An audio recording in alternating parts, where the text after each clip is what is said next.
Come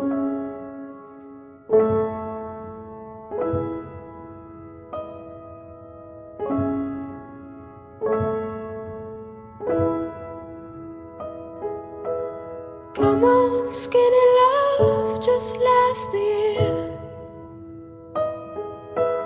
Poor little soul, we were never here. My, my, my, my, my, my, my, my, my. Staring at the sink of blood and crushed veneer. Tell my love to wreck it all. Cut out all the ropes and let me fall. My, my, my, my, my, my, my, my, my, my. Right in the moment, his heart is told. And I told you to be patient, and I told you to be fine, and I told you to be balanced, and I told you to be kind. And in the morning I'll be Margarine, pizza précuite, chocolat. Notre frigo est rempli d'huile de palme. Cette graisse végétale se trouve partout dans notre quotidien. Dans les biscuits, la crème pour les mains, les produits de nettoyage et maintenant aussi dans les carburants pour moteurs diesel. La moitié des produits de nos ménages contient de la graisse de palme bon marché. Un cinquième de la pâte à tartiner de Laura est aussi constituée de graisse de palme.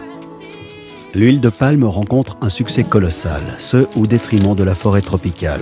Sur Sumatra, la forêt tropicale est incendiée sans relâche, au profit de surfaces cultivables pour de nouvelles plantations. Chaque année, une surface d'1 million de terrains de football.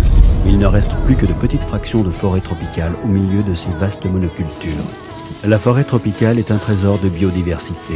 C'est là que vit près de la moitié de toutes les espèces animales et végétales de la Terre. Mais cette diversité est menacée. Les éléphants, tigres, rhinocéros et bien d'autres espèces animales perdent leur habitat. C'est aussi le cas de l'orang-outan de Sumatra. Devenus sans territoire, ils meurent de faim, brûlent ou se font tuer. Les jeunes animaux qui survivent à la mort de leur mère se font enlever et sont vendus pour beaucoup d'argent sur le marché noir. Ils sont détenus illégalement comme animaux domestiques dans de petites cages dans des conditions déplorables. Beaucoup meurent de la malnutrition et de l'isolement. Mais certains ont de la chance et sont signalés.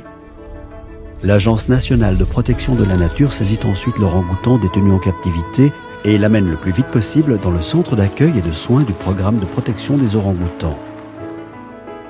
L'orang-outan y est immédiatement examiné et, si nécessaire, traité médicalement. Une fois qu'il est en bonne santé et suffisamment âgé, il est emmené dans l'enclos commun. Avec ses congénères, il fait des progrès importants pour son évolution.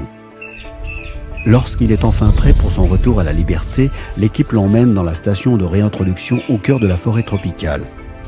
Là-bas, il apprend pas à pas ce qu'il doit savoir pour vivre en liberté. Sous la surveillance de l'équipe, l'orang-outan rencontre de grands singes déjà remis en liberté et passe toujours plus de temps dans la forêt tropicale jusqu'à ce qu'un jour, ils ne reviennent plus dans la station.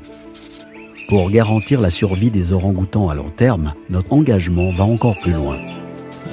Nous étudions les comportements des orang-outans et leur habitat. Nous collectons des données scientifiques et des éléments de preuve de transgression de loi. Avec nos partenaires, nous traduisons en justice des producteurs d'huile de palme criminels. Nous informons et sensibilisons.